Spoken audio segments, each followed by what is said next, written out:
The American people overwhelmingly reelected him back to this office, and it's why the American people defeated the Democrat Party in devastating fashion. Today, we have officially learned Democrat officials still refuse to accept the will of the American people.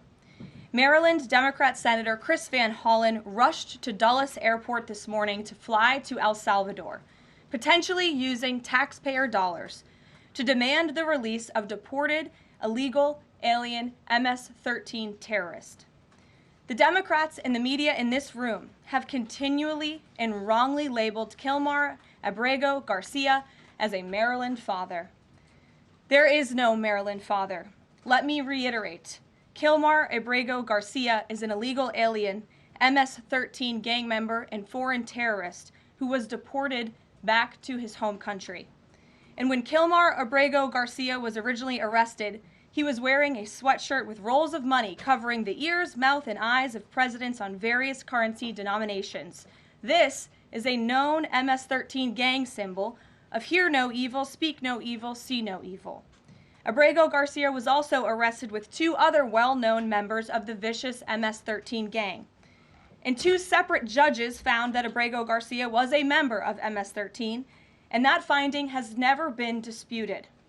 And just this morning, it was revealed through Maryland court documents that Abrego Garcia's wife petitioned for an order of protection against him for 2 instances of domestic violence in May of 2021. And here is the order right here. The court ordered that the respondent committed the following acts of abuse. Once in May of 2021, assault in any degree. And on May 4th of 2021, he punched and scratched his wife, ripped off her shirt, and grabbed and bruised her. This is from a court in Maryland. So not only are Democrats rushing to defend an illegal criminal foreign terrorist gang member, but also an apparent woman beater. To set all of that aside, the basic fact that he was illegally inside our country and had a lawful deportation order made him subject to removal back to his home country of El Salvador. And if he ever ends up back in the United States, he would immediately be deported again. Nothing will change the fact that Abrego Garcia will never be a Maryland father. He will never live in the United States of America again. And the United States Supreme Court ruled unanimously that the President of the United States and the Secretary of State could not be compelled to forcibly retrieve this citizen of El Salvador who is currently locked up in a maximum security prison in his home country due to his MS-13 membership. To remind the media and the Democrat Party, MS-13 are among the most vicious and dangerous individuals in this world. They pose a direct threat to the United States, El Salvador, and any other country who maintains basic law and order. MS-13 rapes innocent girls and women, runs sex trafficking operations, murders for sport, and terrorizes law-abiding people. That's why El Salvador President Bukele made it clear this week that he will not be releasing this MS-13 gang member from his prison. But that is not enough. All of that is not enough to stop the Democrat Party from their lies. The number one issue they are focused on right now is bringing back this illegal alien terrorist to America. But where are the Democrats applauding the fact that southern border crossings just hit a historic low? Where are the Democrats supporting our brave men and women of law enforcement who are putting their lives on the line every single day to arrest the violent illegal alien invaders that the previous administration allowed into our country? And where are the Democrats when innocent Americans are victimized by illegal criminals that Joe Biden let in? It's appalling and sad that Senator Van Hollen and the Democrats applauding his trip to El Salvador today are incapable of having any shred of common sense or empathy for their own constituents and our citizens. Nobody knows this more than the woman standing to my right, Patty Morin, whose beautiful daughter Rachel was brutally maimed and murdered at the hands of an illegal alien in August of 2023. Patty no longer has her daughter because of the failed Democrat Party's open border, and these are policies that President Trump is bringing an end to. Patty should not have to be here today, but she is. And we are grateful and we are honored for her willingness and her request to share her powerful story with the world. Thank you, Patty, for being here. Thank you. A lot of you don't know the whole story about Rachel and about the crime that was committed against her. Even us, her family, we didn't know all the details. They kept most of it close to their chest, the detectives, because they didn't want to do anything to hurt the case. They wanted to keep the integrity of the case, so they kept everything close. I sat for the last 2 weeks in her trial, and we saw layer upon layer upon layer of evidence against the accused, an illegal immigrant from El Salvador. And the things that we thought, well, maybe this might have happened, we didn't know. But when we were at the trial, we got all the puzzle pieces. And I want to share some of those things with you. You know that Rachel's a 37-year-old mother. She has 5 children. We've walked the trail for the last 25 years that we've lived in Maryland. It's a safe place for our family. It's where we go to get a little bit of New England, because that's where we're from, New England. When she went on that trail that day, she was not planning on dying. She wasn't planning on walking to her death. She was planning on going to the grocery store with her girls afterwards. Victor Martinez, he waited for her. He waited for her to come closer. He saw her. He saw that there was nobody around. He attacked her. He dragged her 150 feet, blood gushing from her head. It left a 150-foot trail of her blood to the culverts, where he picked her up, he threw her against the wall of the tunnel, and he raped her. But before he did that, he stopped on that trail, and rocks, still stained with her blood, he used them to hammer her head against those rocks. They say at least 20 times they could count the cuts in her head. They said that when they did the autopsy, and I've seen the pictures, there's a 6-inch square in the back of her head where the skull is shattered the way that you would crush an eggshell in pieces. 3/4 of her brain hemorrhaged. Her right and left side of her face bashed in. Her beautiful face bashed in. Her head bashed in. Broken bones, fractures.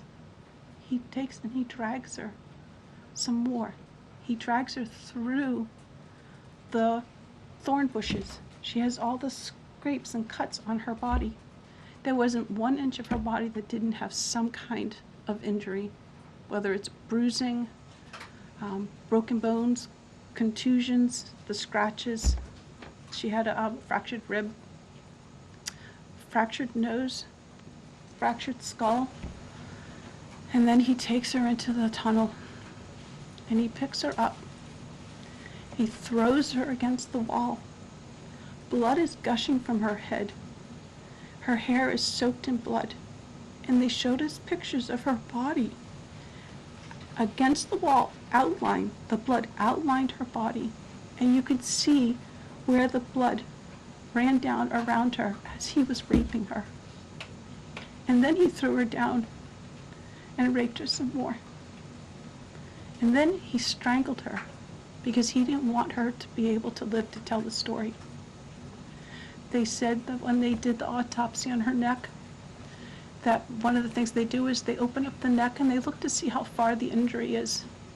And they went all the way down as far as an injury is possible, hemorrhaging in the muscles, because of how strong and violent the grip was around her.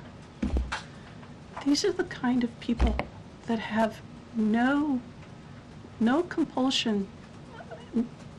Like, to them, this is nothing. And when he was sitting in the courtroom, he actually looked like he thought he was going to be set free. There was no remorse on his face at all. This person took my daughter so violently and so gruesomely and so graphically that they sealed the pictures, because I don't want my granddaughters to see these pictures. These are the kind of criminals President Trump wants to remove from our country. These are the kind of criminals that we need to remove from our country. We are American citizens. Why should we allow people like this, violent criminals that have no conscience at all, to murder our mothers, our sisters, our daughters? I don't understand why there's even any kind of problem with this. And it's not that it's political, like the left or the right, although I understand different parties have used it in the past. But we have to look at it as we are American citizens.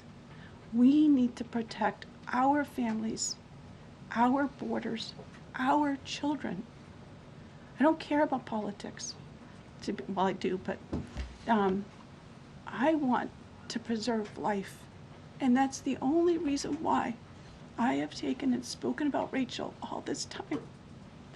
If you're a mother here in the room, can you imagine standing there alive?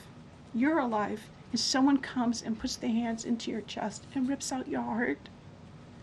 That's what it feels like. It feels like a part of you is being ripped out of you. You can't even describe the pain. Just like you can't describe to your husband what it feels like to carry a baby in your womb, or to feel those first kicks, or to know just intuitively if it's a boy or a girl. It's only a thing that a mother knows. Why are we not protecting the American citizens? It's just common sense. Why are we not protecting our children? And to have a senator from Maryland who didn't even acknowledge or barely acknowledged my daughter and the brutal death that she endured, leaving her 5 children without a mother and now a grandbaby without a grandmother, so that he can use my taxpayer money to fly to El Salvador to bring back someone that's not even an American citizen. Why does that person have more right than I do, or my daughter, or my grandchildren? I don't understand this. Thank you. Thank you. Thank you. And I just want to say that as a mother and as an American citizen, the president and our entire team, and I hope people in this room are grateful for your willingness to come here and your request to share your daughter's story. And I think the country hears you loud and clear. So thank you. Does anyone have any questions for Patty or for me? No? I have a question. No? Anybody? Okay. We'll see you all later. The president will be at his dinner later this evening. Thank you. Thank you for being here, Ms. Morin. Thank you. Thank you.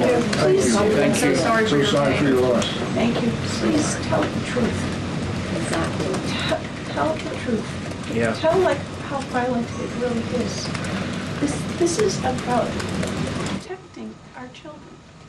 It's more than just politics or votes or just anything. It's about national security, protecting Americans, protecting our children.